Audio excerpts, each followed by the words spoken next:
মেমারিতে তিরঙ্গা যাত্রা শুরু। মেমারির মকদম মার্কেট থেকে যাত্রা শুরু হয়ে শহর পরিক্রমা করে চকদিঘি মোড়ে এসে পদযাত্রা শেষ হয়। তিরঙ্গা যাত্রায় প্রথম সারিতে ছিলেন কৃষিমন্ত্রী দুধ কুমার মণ্ডল, জেলানেত্রী স্মৃতিকণা বসু, বিষ্ণুদেব ভট্টাচার্য প্রমুখ। আপনারা দেখছেন বনশ্রী নিউজ।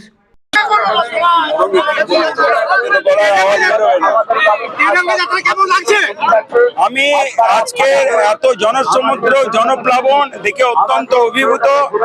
মেমারি এলাকার মানুষ আজকে এই জনপ্লাবনে প্লাবিত করেছে গোটা শহরটাকে। কয়েক হাজার লোক যারা আজকে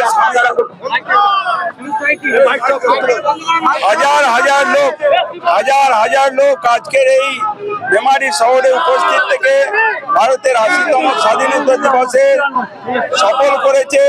তাদের উল্লেখযোগ্য যোগদান। প্রচন্ড গরমের মধ্যেও মা বোনেরা, ঘরে ভাইয়েরা এবং বয়স্করা সবাই এই মিছিলে পা মিলিয়েছে। আমি এটা দেখে অত্যন্ত আনন্দিত এবং অভিভূত।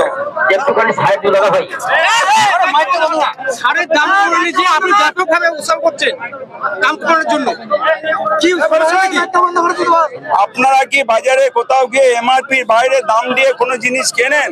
আমরা বাজারে যা কিনি তা এমআরপি থেকে অনেক কম দামে পাই, কিন্তু কৃষকদের জন্য যে সারে কেন্দ্র সরকার ১,০০,০০০ কোটি টাকা ভর্তুকি দেওয়া সত্ত্বেও চাষিদেরকে উচ্চ দামে এবং এমআরপির থেকে অনেক বেশি দামে সার কিনতে হচ্ছে।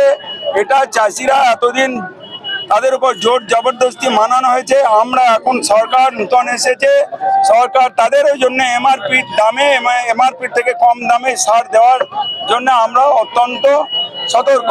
প্রিন্ট আছে 266 টাকা, আর ভাড়া বাবদ আর এমনি ট্যাগ নিয়ে 400 টাকা পড়ে যাচ্ছে, কিন্তু ব্যবসায়ীরা কিভাবে এটাকে 266 টাকা? এইটা ব্যবসায়ীরা তার ডিলারের সঙ্গে, হোলসেলারের সঙ্গে এবং কোম্পানির সঙ্গে আলোচনা করে যেটা সিদ্ধান্ত হয়েছে,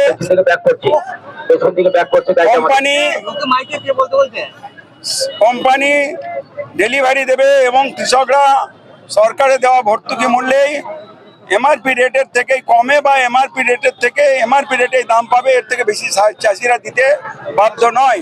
কিন্তু এক শ্রেণীর মুনাফাখোররা দীর্ঘ ৩৪ বছর এবং ১৫ বছরের চাষিদের ঘাট থেকে এই টাকা তোলা বাবদ আদায় করেছে। আমরা এই তোলাবাজ সরকার তোলাবাজ ব্যবসায়ীদের এই ব্যবসা আমরা বন্ধ করে দেবো। একটা বিষয়, এই মুহূর্তে যেটা এক্ষেত্রে দাঁড়িয়ে কৃষকদের ভবিষ্যৎ নিয়ে কি পরিকল্পনা রয়েছে? কিছু নেই। কৃষক ক্ষেত্রে একটা